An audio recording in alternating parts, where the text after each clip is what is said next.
Good morning, class 12th.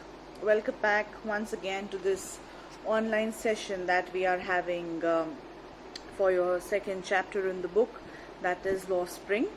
We have already covered the first portion of the chapter wherein you came to know about the poverty stricken children surviving below poverty line, and majorly we are looking into this one particular community, that is the rag picking community.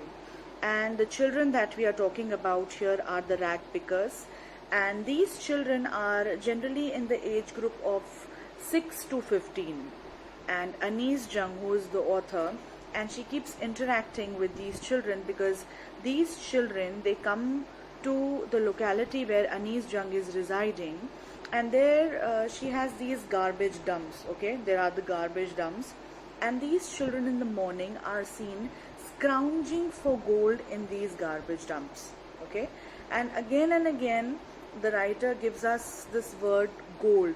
That is because for these children, for these rag pickers, they feel that in this garbage they are going to find something which will be as valuable as gold to them. So of course she calls these boys as army of barefoot men or barefoot boys walking around, and they come like the morning birds, and they kind of disappear in the noon. So there's this one boy whom she's interacting with. His name is Sahib-e-Alam, and she sees that unfortunately these children are deprived of their basic rights. They have no education, they have no life, and she's really hurt when she sees that they don't even have proper shoes or slippers. So if you come down to this page number 14, in the last paragraph, you see that one is without chappals, one is having shoes which are of different variety, and the other one says that I want to have shoes because this particular boy has never seen shoes. Okay, so Anees tells us that these children they do rag picking and they become partners in survivals. They don't have anything else to do, so they just come out in the morning and they begin their work.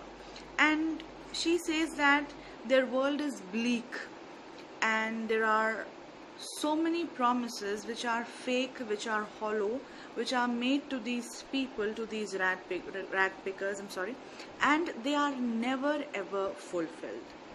So here we came to know about the rag picking children, and we are still continuing with them.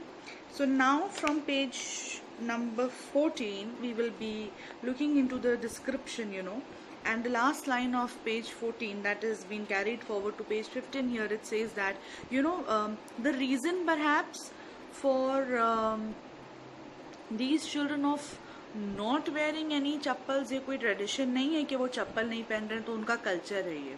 It is because they are under a perpetual state of poverty that is never ending. It just does not leave them. Okay, so this is what we had done, and now we begin from page number 15. So get ready, grab your book, come along as I get started with the line wise detailed explanation of your chapter Lost Spring, page number 15, and the book is Flamingo.